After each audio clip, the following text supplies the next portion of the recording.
क्या आप जानते हैं, रात के उस सन्नाटे में जब पूरी दुनिया सो जाती है, तब खेत के बीच खड़ा वो पुतला, जिसे हम बिजूका कहते हैं, वो जाग उठता है। लोग समझते हैं कि वो सिर्फ पक्षियों को डराने के लिए है, पर सच तो ये है कि वो इंतजार करता है किसी भटके हुए मुसाफिर का, ताकि उस खेत की प्यासी मिट्टी को ताजा खून मिल सके। रात के ठीक 2 बज रहे थे। आसमान में घने काले बादल छाए थे और रह रह कर बिजली कड़क रही थी।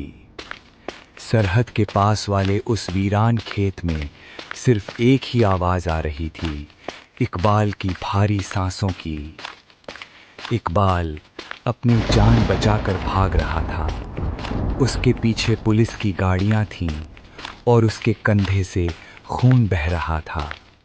मक्के के पौधे इतने ऊंचे थे कि उसे रास्ता नहीं सूझ रहा था। वो बार बार पीछे मुड़कर देखता और फिर झाड़ियों को चीरता हुआ आगे बढ़ जाता। उसके पैर गीली मिट्टी में धंस रहे थे, जिससे उसकी रफ्तार और भी धीमी होती जा रही थी। तभी अचानक एक जोरदार बिजली चमकी। पूरे खेत में एक पल के लिए उजाला हो गया। इकबाल के कदम वहीं के वहीं चल गए। खेत के ठीक बीचों बीच एक ऊंचा और डरावना बिजूका खड़ा था। उसके फटे पुराने कपड़े ठंडी हवा में अजीब तरीके से फड़फड़ा रहे थे। उसके सिर की जगह एक गंदी और फटी हुई बोरी लगी थी, जिस पर कोयले से 2 बड़ी आंखें बनाई गई थी। इकबाल को ऐसा महसूस हुआ जैसे वो कोयले की आंखें उसे देख रही हैं, उसका पीछा कर रही हैं। इकबाल कांपते हुए, ये सिर्फ एक पुतला है। इकबाल डर मत, तुझे बस रात गुजारने के लिए छत चाहिए। उसे पास ही एक टूटी फूटी लकड़ी की झोपड़ी दिखी। वो लड़खड़ाता हुआ उसके अंदर घुस गया। अंदर धूल और सड़न की बदबू थी।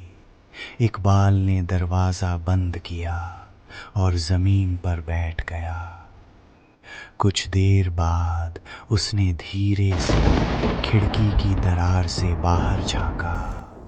वो देखना चाहता था कि पुलिस आई या नहीं, लेकिन उसकी नज़र फिर से उसी बिजूके पर पड़ी।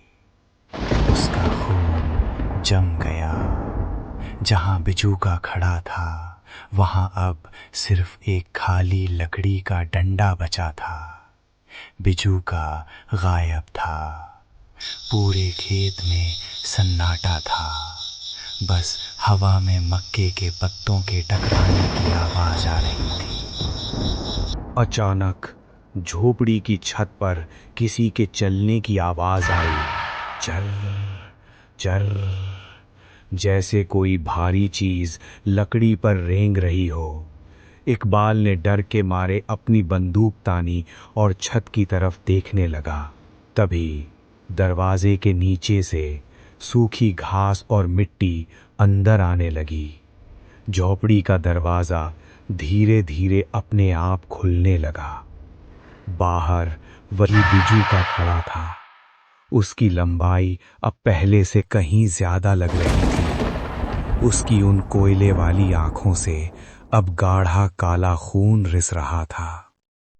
मिट्टी सालों से प्यासी है इकबाल, इसे खाद चाहिए, और आज तुम्हारी हड्डियां और तुम्हारा खून इस जमीन को जिंदा करेंगे। इकबाल ने पागलों की तरह ट्रिगर दबाया।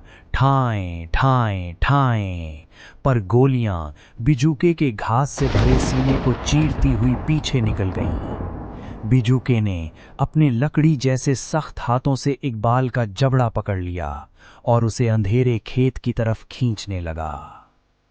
अगली सुबह सूरज की पहली किरण के साथ खेत चमक उठा। मक्के के पौधे पहले से ज्यादा हरे और ऊंचे थे, पर उस खेत में अब 2 बिजूके खड़े थे। दूसरा बिजूका बिल्कुल इकबाल जैसा दिख रहा था और उसकी आंखों से अब भी ताजा खून टपक रहा था।